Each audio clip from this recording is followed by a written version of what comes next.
Welcome to Hail Varsity Radio, the voice of Husker Nation. Insight, opinion, expertise, with the biggest and best names talking Nebraska across the state. Join the show on Twitter at Hail Varsity and at Schmidt_radio. Call in at 402-466-ESPN or 1-800-825-5865. Here's Chris Schmidt.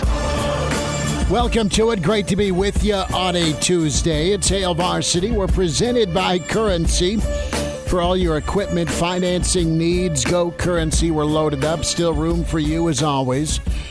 Numbers to get in, 466-3776, 466-3776, 800-825-5865. Catch us on the stream. 2 Twitter outlets to watch the show on at ESPN Lincoln and at the Hail Varsity Radio handle at HVarsity Radio. Give both a follow. Also on Facebook, ESPN Lincoln's Facebook. You can find our private Twitter handles at Schmidt_radio, Chris Schmidt at Herbal Essence for Elijah Herbel. And as always, open to the emails, Chris at HailVarsity.com. Mitch Sherman. We'll talk Nebraska-Indiana. We'll get into some of the coaching candidates again that may have picked up steam or been reassessed with Mitch Sherman. In hour 2, the return of a Tuesday with Kaz. Rick Kaczynski will be with us. We'll get Kaz's take on the task at hand Saturday night, his thoughts on Coach Allen of Indiana, and we'll get his thoughts, too, on just the Nebraska job in general. He's lived it, and what's the perception, right? Trev's talking to a number of folks that he knows in the football world and football business. What is the perception of the Big Red gig? What do other coaches think about it? So we'll spend time with Rick Kaczynski there. Colton Feist, senior defensive tackle for Nebraska. He'll join us at 5:40. Good press conference today from Mickey. A lot of press today. Coach Hoiberg in front of the media, several players. And you get the sense that a bit of the dust has settled, Elijah, where, okay, you've had a weekend to recalibrate. They're back to practice. They're back to work. And the word of the day was simplification. That's where Nebraska needs to be defensively so you can play fast. It's a pretty simple workflow. Well, it looks and sounds simple, but get the call in, get lined up, know what your job is, go play fast, right? Simple enough. Well, it's been problematic for Nebraska's defense because of some of the new pieces and new components in that communication part. So a lot of one-word calls coming into the sideline under Bill Busch. Will that make a difference Saturday night against Indiana and their tempo? A lot's been made of their tempo. Nebraska didn't get lined up or assignment sound against Oklahoma with what they were doing. OU was just flat out better. But can Nebraska figure a way out to get this win? And this is not hyperbole. I believe this. We talked about it after the loss to Southern Georgia. Before you hit eject on the season, let's figure out what Oklahoma looked like. That was bad. And then, okay, you can make your determination on if this thing's going to get way worse or if there's a chance that it bounces back and Nebraska gets better. Well, this seems pretty darn important Saturday night to go get a game. Nebraska favored by 5.5. Elijah Herbel is speeding to the boats right now to put heat down and take the points. Not that you want Nebraska to lose, not at all. You don't really cheer. But just looking at this thing, you would think there's going to be a lot of points scored based on both offenses, but more so based on how both defenses have performed.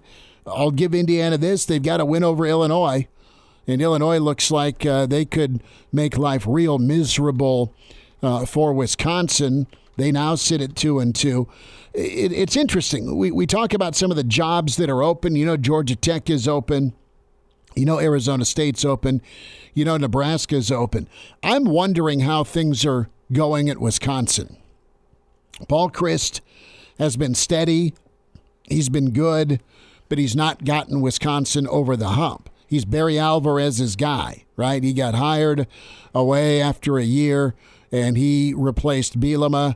He's had some really good seasons. Their formula's really sound, where they have good defenses, a great offensive line, and they'll find some stud running back, and they tell the quarterback, son, don't fumble the ball, right? But right now, you're at 2-2. Here comes the old Badger in, and he could put him. Illinois is physical. They're a good defense.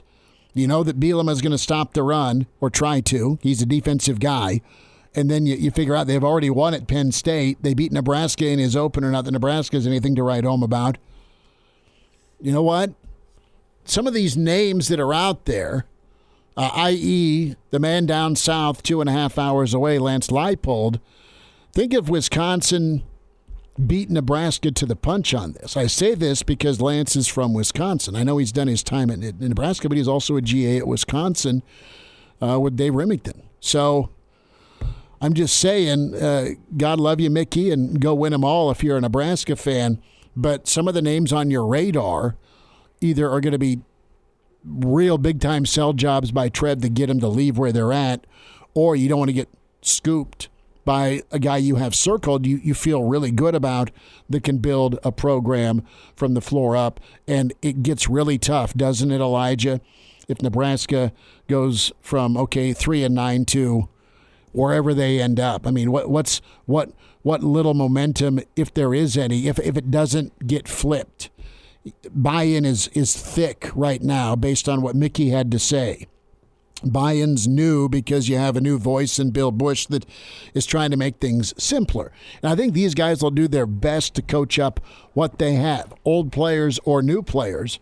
So I think the effort will be there. But you got to see a win to keep coming to work.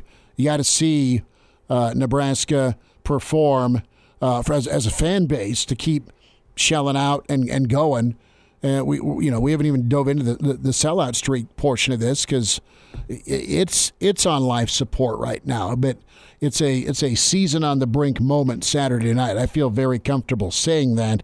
With what road are you going to take, because a fork is staring at you right now wearing candy cane bell bottoms, Indiana. That's just the basketball team. But you know what this game actually has, like, as I've thought about it more, the game that I keep going back to is Nebraska-Illinois 2019. That's the game it reminds me of, where it's weird. You win that, and things could have been way different. You get to 6. It feels almost the same. I mean, Nebraska did win that game against Illinois, 2019. That was the weird shootout. I thought they were talking Indiana because they lost to Indiana. They lost to Indiana. Yeah. But 45-42, I think, was final against Illinois. Maybe 42-38. 42-38. And then Ohio State dropped a nuke on you with game day here the week after. But I'm just talking in terms of how this game feels and the momentum of the season. You were coming off some disappointing losses in 2019 with Colorado. That was disappointing. And then you laid one more egg. That I'll just look up the schedule here. I think they were 3-1. I think. Or unless you had the Troy mishap, but I thought that was an 18.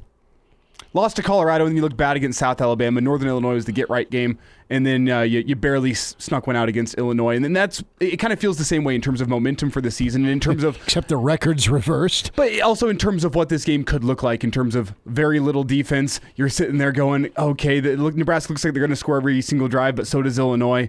That's almost what this game feels like to me, and I guess we'll see. I'm probably going to have a 21-20 football game on Saturday. I'm going to look like a real idiot. But that's what it feels like to me. And it's all about getting this momentum right for the rest of the season because, I mean, as a fan, if Nebraska loses this game, do you have confidence they're going to win another game on their schedule? I mean, things can get better under a coaching staff, but I really worry about this team going, well, we've lost to Indiana. We're not a very good football team. Let's pack it up. Let's keep ourselves healthy. Let's move on to next season where we're going to have a new head coach in charge. Let's move on to there. That's what I get worried about if Nebraska doesn't put up a good performance against Indiana. And even a tight loss could be enough to keep fans interested in saying, well, you know what, maybe this Husker team isn't the worst Power 5 team in all of college football, which is what they look like based on what I've seen through the first 4 games of the season. Maybe they're not if you can keep it close against Indiana. Even it's a moral victory, and I know you don't want moral victories, but in a season like this, maybe a moral victory would be big. But just going out there and performing well, as Charlie said yesterday, play as hard as you can, let the results take care of themselves. I think that's what this game on Saturday needs to be, because if it's bad, this season could get really, really ugly. It's already been ugly. It could be like you don't want to be seen with it ugly. Like it could take a step further, like the likes you've not seen. You only heard horror stories about from great-great-great-grandpa who was here pre-Devaney. Okay?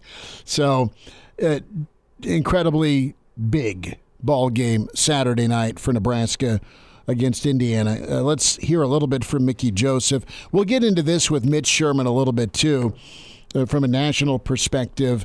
And while we can't crawl inside the mind of coaches, we talk to enough of them, and we love hearing their perspective and expertise. You got to wonder right now on the college football landscape, is Nebraska worth it? Is it worth moving our family? Is it worth the money? Is it worth the pressure? Is it worth, and I'm not saying this to be nasty. I grew up here, went to the university, and really enjoy covering this team. So I'm not throwing dirt. I'm saying, is it worth it in reference to being a Dave Aranda at Baylor from a recruiting standpoint and money, and you can win the league? Is it worth it if you're Coach Leipold at Kansas? You're doing some heavy lifting right now. You're on the doorstep in just year 2 in the top 25. Is it worth it if you're Matt Campbell? Do they look at the Nebraska job the same way that the fan base looks at the Nebraska job? And I doubt it. Maybe it's a sell. Maybe it's work by Trev. And then listen, I sound like I'm discounting Mickey. I'm not, but it is brutally difficult for an interim, unless you're named Dabo Sweetie or Ed Orgeron, to do this and get the job. Clay Helton also did it. There's been some examples, but there's been examples of guys doing it in places that have a ton of talent. I think there is talent in Nebraska, but not comparatively to California or Louisiana or South Carolina. Just from a recruiting footprint standpoint. You can go do it, and you can do it well in Lincoln. But you got to be a really good coach to do it. We'll take some calls here in a moment. We'll get some thoughts from Mickey Joseph. Brody Belt was pretty good today. And then Colton Feist on the way. Who's with us? We got Paul and Lincoln on the line. Paul, thanks for calling. Go ahead. One thing to consider for Leipold and any of the others from the Big 12, or whatever's left of it, that's just it. What's left of it? In a couple of years, you're not going to have Texas. You're not going to have Oklahoma. What's going to happen to that league? Do you really want to stick around for that?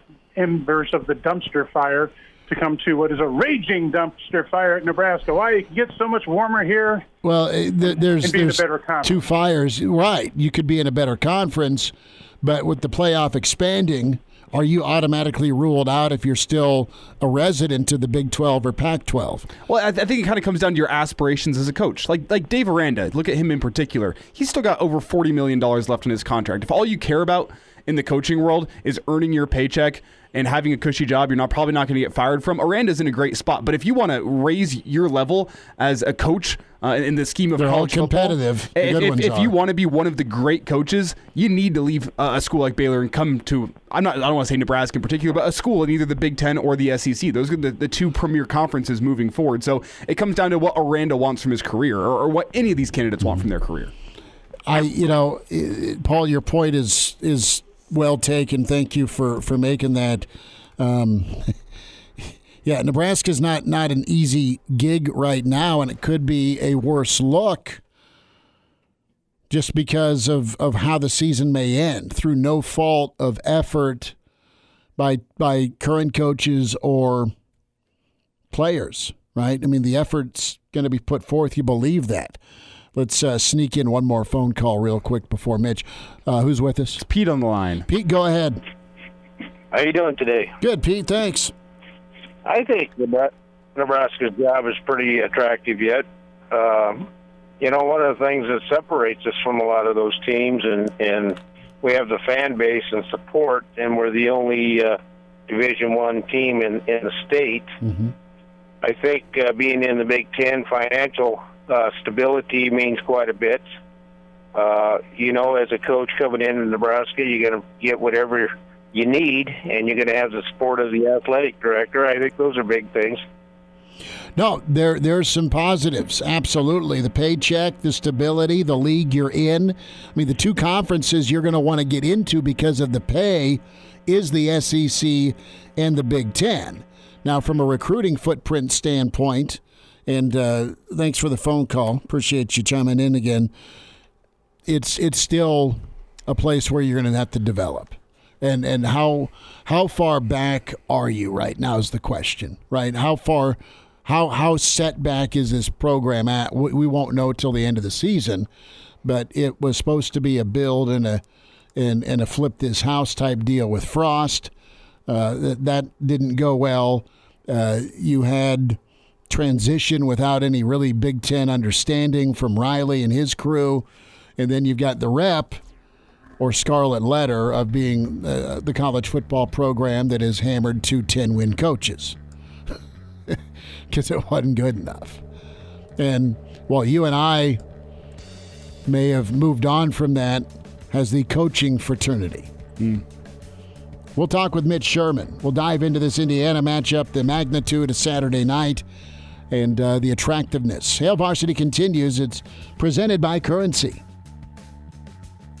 And now, back to Hail Varsity Radio.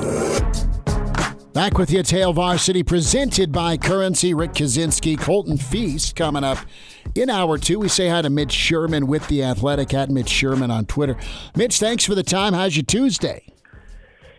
You got Brody Belt coming up on the show too. We don't have Brody. We got some cuts from Brody here next segment. You got the bleeper ready? No, we can get away. I think we can get away with saying what he said. All of it? Well, no, that's thank you for that warning.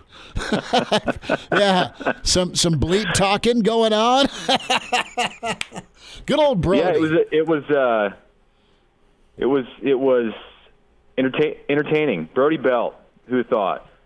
I mean, good job, Brody. He's showing some passion up there in this time for Nebraska football when there's a tendency to be a little bit listless about what's actually happening on the field. Well, and that's just it. That'll take us to Saturday night, Mitch. There's a lot of games you can point back to over the years in this tough run for Nebraska, but man, it's a big old question mark Saturday night with Nebraska and Indiana. Defense may be optional based on statistics anyway. This is a gotta have, man. They're all gotta haves, but this really feels like a gotta have for Nebraska. Is it though? I mean, a gotta have, or else what? Then, or else they're looking at 1-11, which maybe. I mean, you never know. Right. Very possibly. I think this is the worst team left on Nebraska's schedule, or at least the worst. The best chance that Nebraska has to win. Yeah. Rutgers is not great, but that's a Friday night on the road, and if you're coming off 3 consecutive losses, I don't think that's a very winnable game. So this might be the most winnable game left on Nebraska's schedule. And is there, I guess if you want to salvage something from this season, and really what there is to salvage at that point, I think is open for debate. But if you want to salvage something, you're right. This is one you got to have. At the end of it all, I don't know how much we're going to look back at this and say it made all that much of a difference if Nebraska was a 1-win team or a 2-win team or a 4-win team in 2022. But in the moment, absolutely, you want to win as many games as you can. And, of course, that's what those players want, and it's the mentality of Mickey Joseph and all of the guys on his coaching staff. And it means something to them, likely, as it relates to all of their futures. Well, Mitch, do you think it matters for Trev coming up once he's going to be hiring a new coach to say, we had a 4-8 football team as opposed to a 1-11? I mean, I know the dollars and cents are what's going to be talking here, but as a coach, 1-11 does look a lot different than 3-9 in terms of what job you have to do to build this program up. It's one thing if you're 3-9 after firing your head coach and you can say, well, maybe the talent didn't live up to expectations, but 1-11, that's a tough sell. It's what Scott Frost walked into in 2016 at UCF. They were 0-12, and I think everybody recognized that was a team that fell apart and in some ways gave up under the former coach, George O'Leary. And you saw the work that he did in a short period of time, and that staff did, to turn them around and make them a 500 team or slightly better in 2016, and then win every game at 17. And in this age, with the transfer portal and players moving at a higher rate than they were at that time, now it's a different conference, and it's a different story to be able to rebuild in the Big Ten than it is to rebuild in the American Conference. But there are other stories out there, like Baylor under Dave Aranda in 2020, going from 2 wins to 12 wins in 2021. I don't think it's as tough of a sell, Elijah, as it maybe once was. If you have a team where the win total is way down at the bottom and a new coach is coming in some ways it softens the expectations. It lowers the bar on what's expected right away, and that's not necessarily ever a bad thing for a new coach coming in. Mitch Sherman's with us on Hail Varsity Radio at Mitch Sherman on Twitter is where you follow him, read him with the. Not to say that Nebraska should strive to be 1-11. Well, thank you, Mitch. There's nothing much good that comes from that. No, not at all. I want to get into some of the names here. And Aranda, you laid out. You have Leipold, Campbell, of course. I mean, those are the three, and of course O'Brien. But I don't know Lance at all. I have people I'm close with that know him, and if say Mickey does great work, but Trev's going to go with the national search, and Leipold is right there, and Aranda's right there. I think pulling Aranda from Baylor's a real tough ask, just because of what they have going. I mean, and with Kansas right now, the way Lance is going, there's lots of season left, but is it a? I mean, how many no's could Trev get from people? I guess he could have a great list put together. But when they look at Nebraska and Trev, yeah, you have money, yeah, you have Trev, yeah, you have the Big Ten, but guys might be content where they're at or patient. I mean, it's not a given that Nebraska could get who they want. No, it's definitely not. I don't think you would get a no from Lance Leipold, though. Okay. I think they would find a way to make that work, considering that you're looking at a jump from Kansas to Nebraska, and it's a totally different story when you talk about Baylor and Aranda. And I do want to say that. Yeah. And I think that there is a tendency on the part of Nebraska fans to look at Baylor in the way that people saw Baylor when Nebraska left the Big 12 more than a decade ago. It's a completely different situation and a different program. And Baylor's been through some of the darkest times for any school and program in college football history, but they, have cleaned house and changed leaders, and the people who Dave Aranda works for are not the people who were in charge when Art Briles was there and the basketball program and the football program were run amok. It's a good situation that he's in, and they're the reigning Big 12 champs, and he has built that thing at Baylor, and money is not an issue.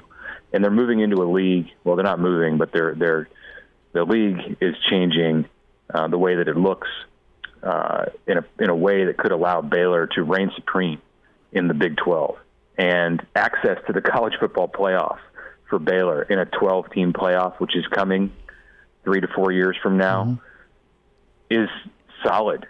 You could argue that the access for Baylor to the college football playoff is better than it is, will be better than it is for Nebraska in a 16-team Big Ten. So I wouldn't get the cart ahead of the horse in thinking about what Nebraska faces in trying to woo Dave Aranda, if that is a possibility. If that's a direction that Trev Alberts wants to go. I think that would be a very, very difficult stone to overturn. Not saying it's impossible. I'm not putting him in the category of completely unattainable. I mean, this isn't Lincoln Riley, like you trying to hire him. But, I wouldn't get my hopes up on that one just because of the situation that he's in. Different story at Kansas. And if it comes to that and he is the desired target, I think Nebraska would make that happen without a whole lot of difficulty.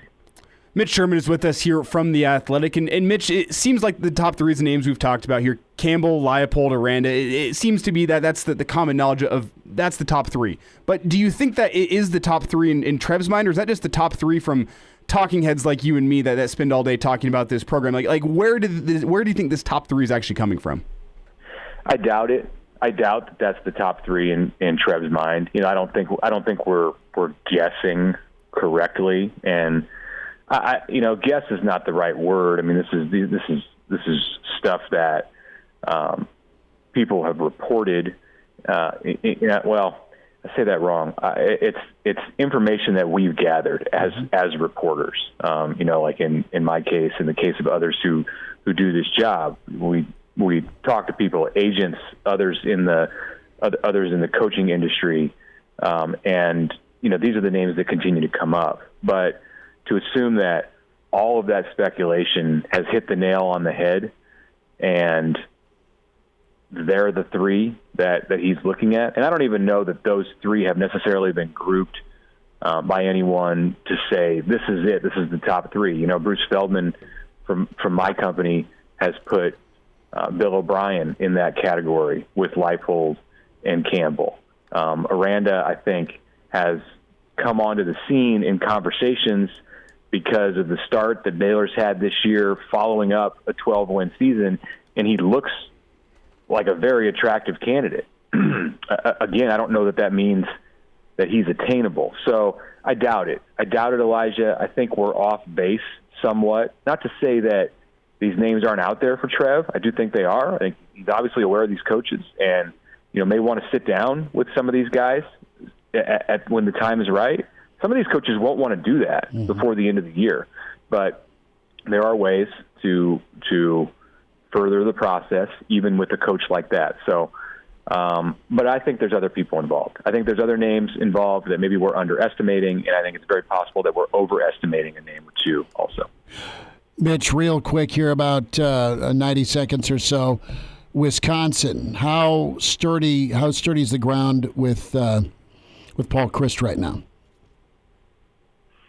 Well, it hasn't been the greatest run, and they've taken a step back for sure since Wisconsin's heyday 3 or 4 years ago. But I don't get the sense that, look, if Wisconsin goes out and gets beat by Brett Bielema, its former coach here, this week, then at Illinois, then you might start to hear some conversations like that. And I'm sure, close to the ground in Madison, that there's people who are unhappy. Wisconsin doesn't like getting blown out. And, I didn't even end up watching the Ohio State-Wisconsin game on Saturday night. I was looking forward to it. And by the time I got around to turning the game on, it was 28-0. So that's not Wisconsin football at all. Something's amiss, undoubtedly. You look at the West and the complexion of it, and Minnesota's the clear favorite right now, I would say, with the problems that Wisconsin and Iowa have had to start this season. So, yeah, it's I wouldn't say shaky ground, but I think there are questions about what's going on at Wisconsin, and it's not just a deal where like Paul Chryst is going to coach there for the next 20 years. I asked that in reference to Wisconsin and if they would make a phone call to Lance Leipold. He was a GA there. Mitch, I need 2 more minutes with you. Can you give us that on the other side here? I don't want to cut you off. Yeah, you bet. All right. Sure. Mitch Sherman with us here from The Athletic on Hail Varsity Radio. We'll continue that conversation with him in a moment. And with Wisconsin, though, they have a great head coaching candidate as a defensive coordinator with Jim Leonard. I mean, I don't want to put the cart ahead of the horse. No, as Mitch said with Chryst, I think he's still got pretty good job stability unless something atrocious happens this weekend. But why would you go call Leipold whenever you got a guy in Jim Leonard that is getting some steam being built up as being a head coach? Because of the experience of the guy who's won as a head coach.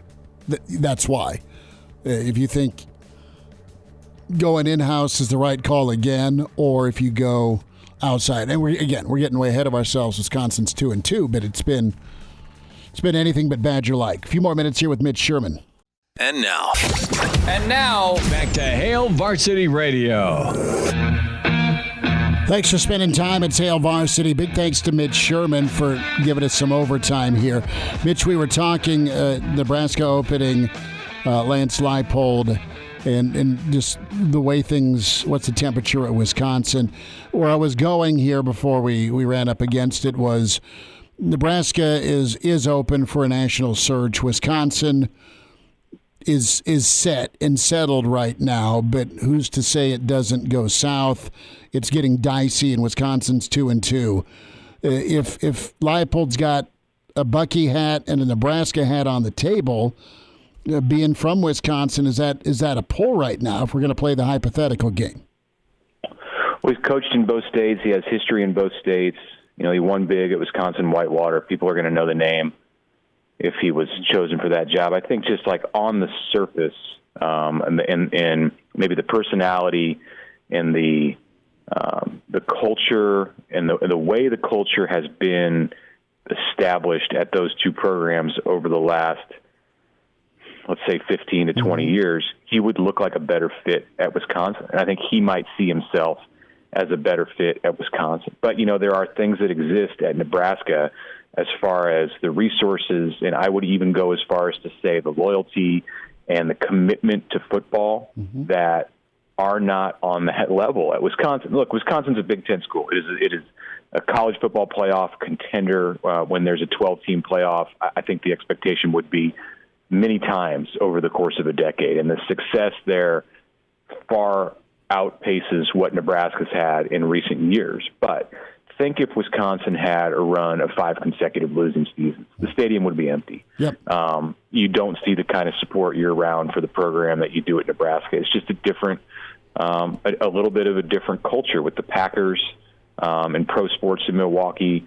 So, I think that's something that would be taken into consideration by any coach who was weighing both of those programs. But I also feel like from a fit perspective, while wouldn't be a bad fit in Nebraska, I think he'd be a great fit in Madison. So I don't think Wisconsin's going to come open. I really don't. I mean, I think they'll find their footing. It's probably not going to be a great year, but I don't think it's going to be enough, a bad enough year where they're looking to fire Paul Chryst. Well, I mean, Mitch, but elsewhere in college football, just with how things are changing in the landscape of college football, I do think even if Wisconsin remains Paul Chryst's job, there could be other big-time jobs opening up. When I look at Texas A&M, they've been a little bit suspect so far this season. I think the boosters expected more from Jimbo Fisher this season. You could go to Notre Dame. It's a big check, man. I know I know they got it, but I know it's Marcus Freeman's first year at Notre Dame, but Notre Dame expects more than what they've had this season. I even go somewhere like Northwestern. Pat Fitzgerald's been there for forever, but they look like a far cry of what they were 4 or 5 years ago. So there could be a lot of jobs opening up this season, at least in my opinion. Are you feeling the same way? Yeah, I mean, any year can mushroom into a year that Jimbo Fisher, by the way, would be owed $95 million. Hey, the boosters got money down there. Oh, but come on. I mean, that's just... Hey, it could happen. It could happen. When I talked to Joel Klatt a few weeks ago, right after the Frost decision came down, and I asked him about this, basically the same question that you're asking me, Elijah, about what kind of a year it looks like it's going to be in the coaching carousel. We talked about Auburn and Arizona State. Arizona State's now open. Georgia Tech is open. Auburn is going to come open.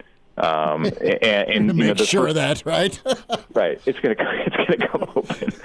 It would have come. It's a week-to-week thing.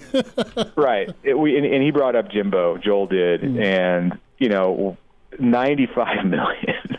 They would do it if there's one place that would do it. It's Texas A&M. So that's what I'm saying. They would be proud of it. They would make a billboard that they paid $95 million to fire their coach, probably. So I don't know. And I don't know that we're talking about the same kind of candidates either. If Texas A&M comes open and they buy out a coach for $95 million, they're going for Saban. I don't think they're going for Lance Leipold. No offense to Lance Leipold, but I don't think that's where they're going if that's the case. But others are going to open. I don't. Notre Dame, no. I mean, it's a first-year coach. You're going to give him time, but Auburn, yeah, and there will be others. So probably not on the same level of what we saw last year with USC, LSU, Notre Dame, Florida. It was some big-time heavy hitters, but you never know. Like there's surprises every year. What if Michigan has another great year and Jim Harbaugh decides to go to the NFL? What if something happens at Penn State and that comes open? And anytime those big jobs like those two, come open, or an A&M or an Auburn or any SEC job, then, if UCLA were to come open, then there's a domino effect, and it could turn into a year where there's more movement than what we expected at the beginning. Mitch, 90 seconds, we'll get you out, but what was going through your head with Adrian's performance Saturday night? I was just really happy for him. Love to see it.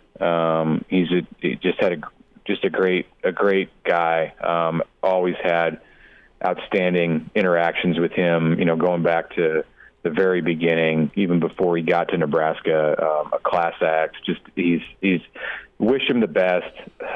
Happy to see that he was able to get over that hump in his college career and beat a top 10 team, do it on the road, come up clutch in the end, perform on the big stage, with 5 touchdowns, and you just see the joy that he had in doing that. I don't think there's any reason that people around Nebraska should look at that as anything. It's a great thing for him. It's a guy that poured everything that he had for 4 years and gave more to Nebraska than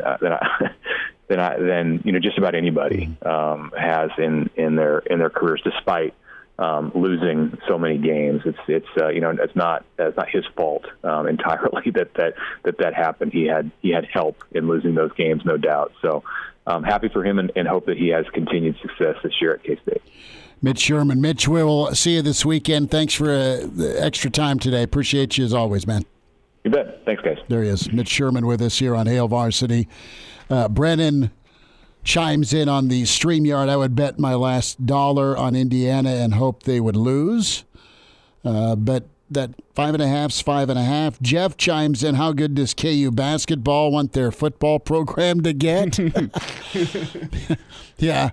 Well, Mr. Self, we just had to pay to keep our football coach. What? Football coach is making what I'm making? Huh? I mean, that's where KU went sideways a long time ago, as they bet on basketball to be the sugar daddy. And it's a football world. As cool and as awesome as KU Hoops is, man, they're great. They're incredible. But it's just a different animal with how you print money. It's TV rights. You print money with TV rights in football. Mm-hmm. But with an expanded playoff, no matter what the Big 12 looks like, if Baylor's got an 11-win season, they're not going to be left out. That was a good take from Mitch. Yeah. That was a good take from Mitch, that Baylor is really well positioned with how college football moves forward to make the college football playoff and to be that leader in the Big 12. And that's a factor that I really hadn't thought about. I understand Baylor is not what they were 10 years ago, but I kind of forgot about how that might look in 5 years as opposed to right now. Who knows how it looks? Great point. Do they get picked finally? I mean, Baylor was the fat kid trying to find a way onto a winning dodgeball team for a lot of years. Been there. Now they've got all the ammo. We'll wind down this first hour. Rick Kaczynski coming up. Hail Varsity continues.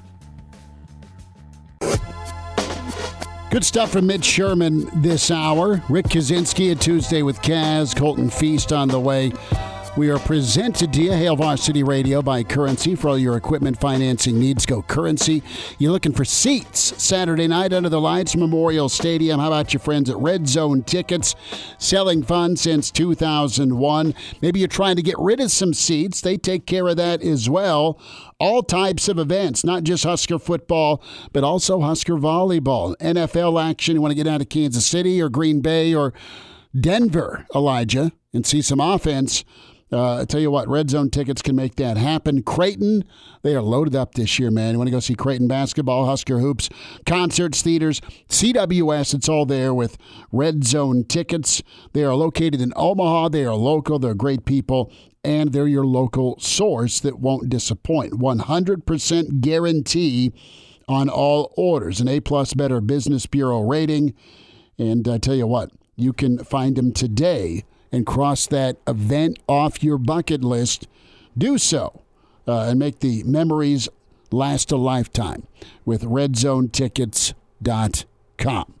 So I just saw 2 tweets that I had tears running down my cheeks here. It's my anniversary. If you didn't catch the line change with Nick Handley, Nick wished me a happy anniversary. 19 years with the Bunny. She's incredible. But some guy tweeted out his poor wife's in labor. There's a shot of him at the hospital. And he's like, man, this thing's taking forever. He had to order a pizza.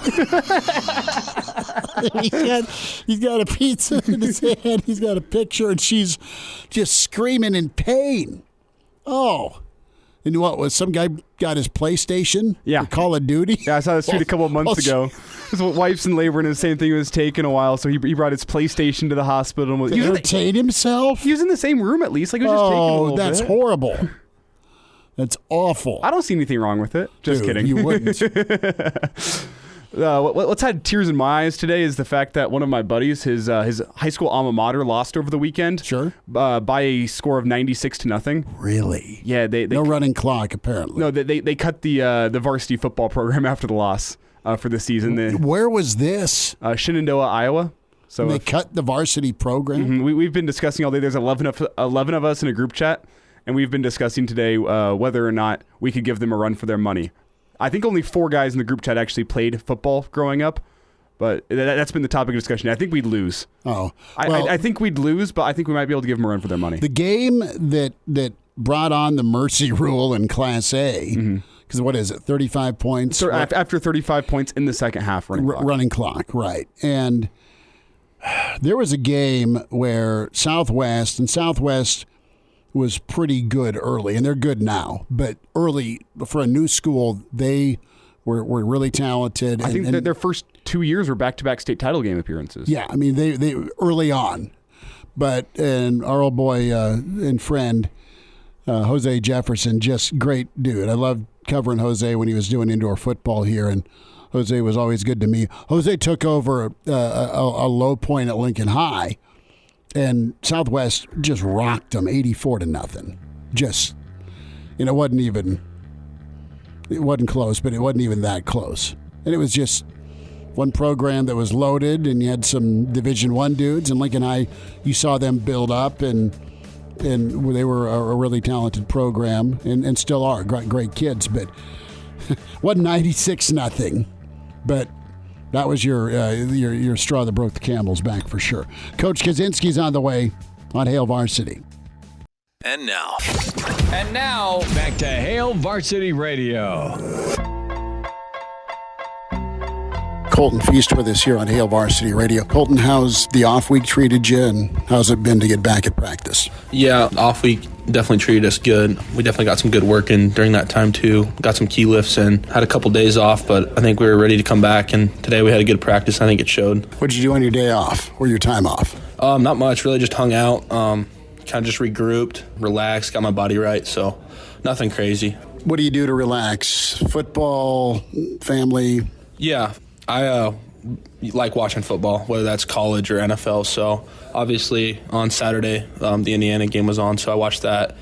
And then Sunday, watched some more football. We had some stuff, so just kind of getting away, just hanging out with my family too, my girlfriend and everything. So it was a good time. Colton Feist with us here, Hail Varsity Radio. Impressions of Indiana. I flipped that on as well, and man, their tempo is pretty impressive. Yeah, I think they're averaging over 3 plays per minute right now, which is really quick. So I think the big emphasis on us is being able to rotate when we need to, because they're going to throw the ball a lot too. So I think they ran 66 passing plays last game. So we've been looking at them pretty well and seeing what we need to do versus them. So how's the progression been on the defensive line since Ireland and now you and your mates up front? Yeah, I think with Devin Drew getting here a little late, he's definitely came into a bigger role, and then just kind of having the rotation be what it is. I know the first game we had a few more plays than them, but now it's kind of evening out, which is kind of nice. So you can give 100% of the time when you're in, and we know that our backups will come in for us, and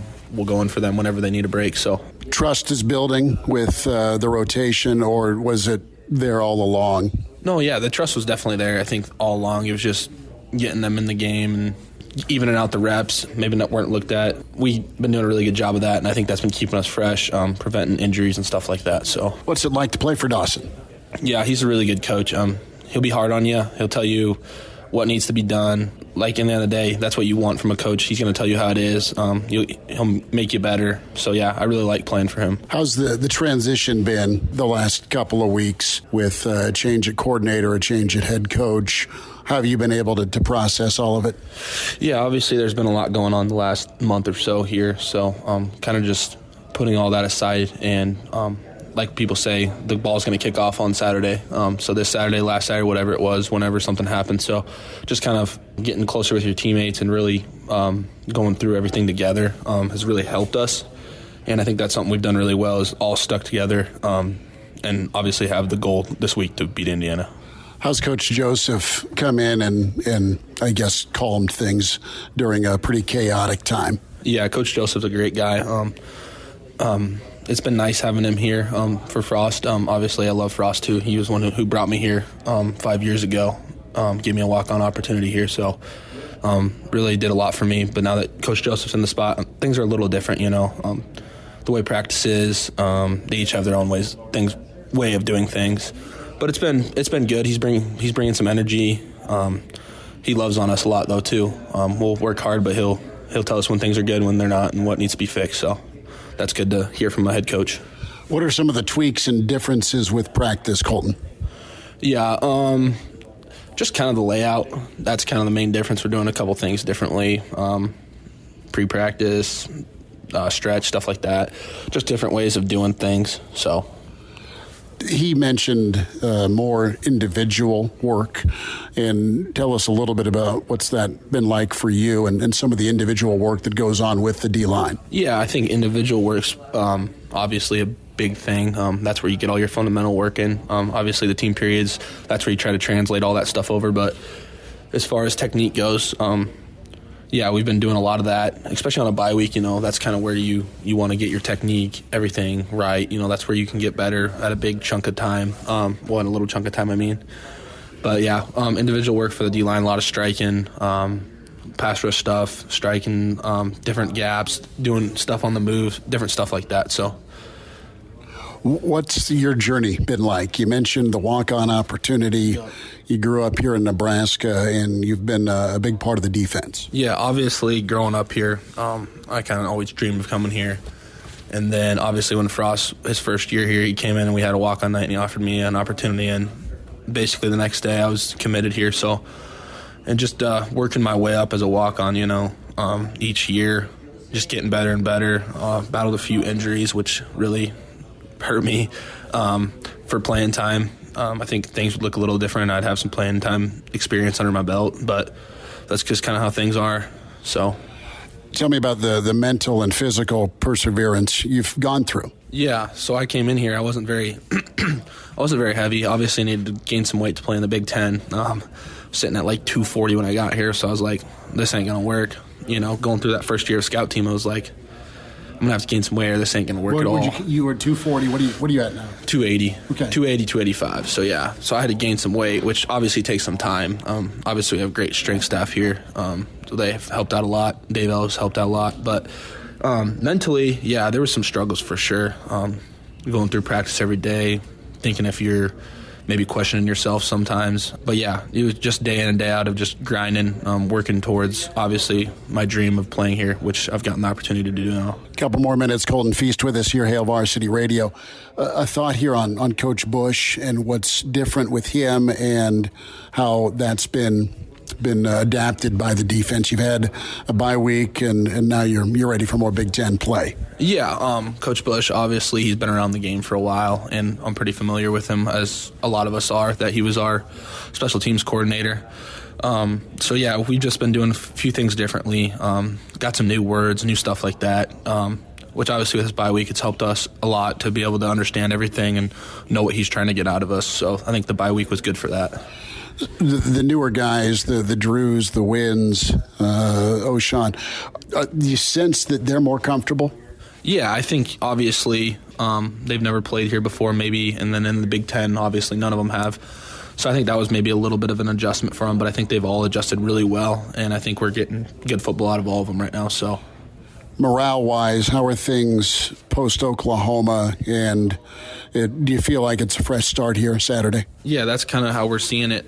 It's a fresh start. It's Big Ten slate now. All these games that we got left are Big Ten play, so obviously we have a lot in front of us, and we can accomplish a lot this year still. So we're all just sticking together, knowing that we can still accomplish a lot. Who are you closest with on the team? Who have you talked with, leaned on? Who have you kind of grown friendship-wise with? Yeah, obviously my D-line guys, me, Ty, Nash, Windrew, we're all really close. My roommate, Wyatt Lever, we're really close. And then the backers, Nick and Luke, we're pretty close, Garrett Nelson. So we kind of all just hang out, and stick together with each other. They're all really good guys, and we all want to accomplish the same mission, so. Best cook, best golfer, and funny man of the group. Best cook? Oh, man. Probably Wyatt Lever. Okay. Yeah. Best golfer, that's definitely me. Okay. And then what was the last one? Best cook, best golfer, and then funny man. Funny man. I'll probably have to go with Nash. He's a pretty funny guy. Okay. What do you shoot? What do I shoot? We went to, that's actually something I did over the bye week. We went golfing at Iron Horse. I shot 8 over on the back 9, so I'm not great by any means, but it's fun. You had a lot better weekend than I did on the course. So, Colton, best to you. Thanks for a few minutes. Thank you. I'll take 8 over. Well, it was 8 over per hole at Wilderness, man. We'll wind down a Tuesday. Hail Varsity continues, presented by Currency. Miss us? Come here, brother. Give me a hug. Bring it in for the real thing. We're on call for you. Catch the podcast at hailvarsity.com, the ESPN Lincoln app, or download them on iTunes. Saddle up, partner. Back to Hail Varsity Radio. One final time, Hail Varsity Radio, presented by Currency. For all your equipment financing needs, go Currency. Big thanks to Rick Kaczynski, Colton Feist, Mitch Sherman today. So get the podcast, Spotify, iTunes, Google Play, and also the Hail Varsity YouTube channel. We're streaming live here on StreamYard, ESPN Lincoln, and Hail Varsity Radio, Facebook and Twitter feed. Tomorrow, I'm jacked about this, man. Matt Millen going to be with us, former Raider. And also played for Washington and the Niners, got 4 Super Bowl rings. But he was so close with John Madden. There's going to be some road trip stories with John Madden, I do believe. And any early 80s, late 70s Raiders stories are going to be gold. By the way, he's doing the Nebraska game, and Matt Millen's great. I've met him a few times at Big Ten Media Days. He's been on with us in the past. He'll be in for Nebraska-Indiana. So we'll talk with Matt Millen tomorrow. Evan Bland, World Herald. Mike Babcock, Mr. Husker Football. And then Mike Schuhart going to be with us. And Thursday, Dr. Rob Zadiska, part of that pipeline, baby, will be with us. So a strong finish. Don't forget, we are at the Single Barrel on Friday. 4 to 6, Roadshow Friday for a home football Friday. Come see us at the Single Barrel inside the Graduate. Hail Varsity Roadshow Friday in the Haymarket in Lincoln. Saturday at the Single Barrel again, 3:30 to 5:30 for the weekend edition. So we invite you down. Reminder to get buckled up. 1 of every 3 fatal crashes in Nebraska involves an alcohol-impaired driver. Why take chances? If you drink, don't drive. A message from the Nebraska Department of Highway Safety Office. So are you going to collect on that joke of a Monday Night Football game where I stupidly took the unders for 2 horribly scoring football teams, the overs hit, and I took a undefeated team at home against a backup quarterback from Dallas? I'm not bitter or anything, nor am I annoyed mildly that you sent this giant T-bone on the grill gif my way. I'm half awake, half asleep, and Elijah's like, let me text this to Schmidt. That's pretty good. Well timed. How did you not expect that Cooper Rush would come in and outplay Daniel Jones? Well, here's the thing. I was leaning on the giant run game in Barkley and the giant defense to snuff out said Dallas offensive attack. And I personally was leaning on. Didn't the Giants didn't it look like Nebraska offensive line played So I'm saying, last year. I was Like leaning on the 6 Giants sacks. being the Giants is what I was leaning on. And Daniel Jones was already the most pressured quarterback in the league on the season, and now you got Micah Parsons coming at you. Well, what did they end up with? Like 6 sacks? Good question. It was there. I mean, I think It was so. up I think there. so. It was up there. It was a contract year for the entire front seven. But yeah, I never had a doubt that the Cowboys were going to pull that one out. So Well, I should have listened to you. Wow. I should have let you pick. You would have picked wrong, this is very true. right? If I would have picked it, the Giants would have won. You're going to absolutely talk to Millen tomorrow about, Denver and Oakland matchups, aren't you? Oh, I hope so. If you let me. Oh, totally. Oh, please. Yeah, that's going There's to be the infamous no dump rule Well, on the John Madden bus. oh, okay. I had to think for a second. Yeah. I'm 14 again. Forgive me. But check us out tomorrow. Hail Varsity back at you at 4. Thanks.